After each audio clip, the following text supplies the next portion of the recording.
प्रिय गणेश भगवान की जय। आइए गणेश चतुर्थी का व्रत कथा श्रवण करते हैं।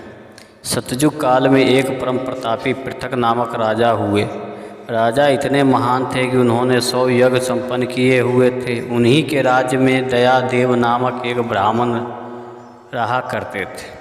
उन्हें वेद शास्त्रों में निपुण ऐसे 4 पुत्र थे। उन्होंने अपने चारों पुत्र का विवाह गृह सूत्र के वैदिक विधान से कर दिया था।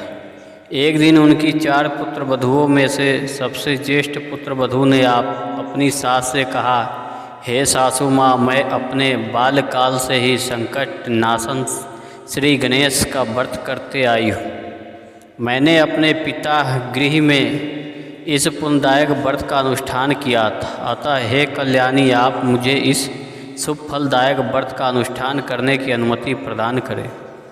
अपनी पुत्र वधू की बात सुनकर उसके ससुर जी कहने लगे, हे बहू, तुम सभी बहुओं में श्रेष्ठ और ज्येष्ठ हो।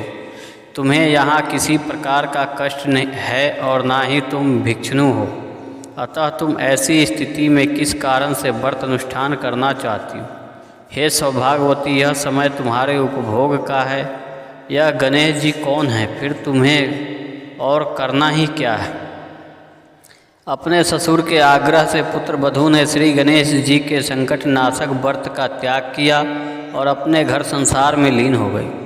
कुछ समय पश्चात ज्येष्ठ वधू गृहिणी हुई और 10 माह के बाद उसे एक पुत्र रतन की प्राप्ति हुई। उसकी सास उसे बारंबार व्रत करने से रोकती रही और उसके व्रत अनुष्ठान में बाधा उत्पन्न करने लगी। व्रत भंग होने के फलस्वरूप भगवान गणेश जी उस पर कुपित हुए और पुत्र के विवाह मंगल के दिन वर वधू के सुमंगली के समय उसके पुत्र का अपहरण कर लिया। इसे अनहोनी घटना के कारण पूरे मंडप में हड़कंप मच गया। सभी आपस में बातें करने लगे कि लड़का आखिरकार कहाँ गया, किसने उसका अपहरण कर लिया। बरातियों द्वारा मिलने वाले इन समाचार को सुनकर उसकी माता बहुत व्याकुल हो गई। अपने ससुर जी दयादेव से रो रो कर ऊंचे स्वर में कहने लगी, हे ससुर जी, आपने मेरे गणेश चतुर्थी व्रत को छुड़वाकर महापाप किया है। यह उसी का फल है कि आज मेरे पुत्र का अपहरण हो गया है। अपनी पुत्र वधू के मुख से ऐसे वचन सुनकर ब्राह्मण दयादेव बहुत दुखी हुए।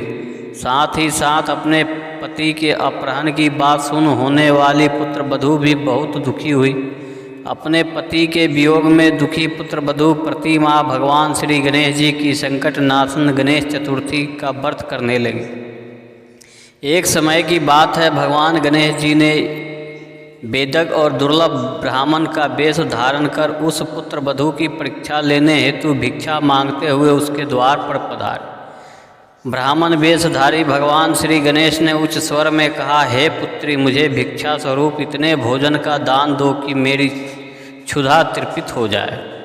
उस ब्राह्मण की बात सुनकर उस धर्मपरायण स्त्री ने सर्वप्रथम उस ब्राह्मण का विधिवत पूजन किया। पूर्व श्रद्धा भाव से भोजन कराने के पश्चात उस ब्राह्मण को वस्त्र अलंकार अर्पित किया। कन्या की ऐसी सेवा से संतुष्ट होकर ब्राह्मण ने उच्च स्वर में कहा, हे कल्याणी, मैं तुम्हारे सेवा भाव से अत्यंत प्रसन्न हूँ। अब तुम अपनी इच्छा के अनुकूल मुझसे वरदान प्राप्त कर सकती। मैं ब्राह्मण वेशधारी गणेश हूँ और तुम्हारी परीक्षा लेने हेतु यहाँ आया हूँ। ब्राह्मण की बात सुन कन्या तुरंत नतमस्तक होकर उनसे निवेदन करने लगी, हे विघ्नेश्वर, यदि आप मेरी सेवा से प्रसन्न हैं तो मुझे मेरे पति के दर्शन करवा दीजिए।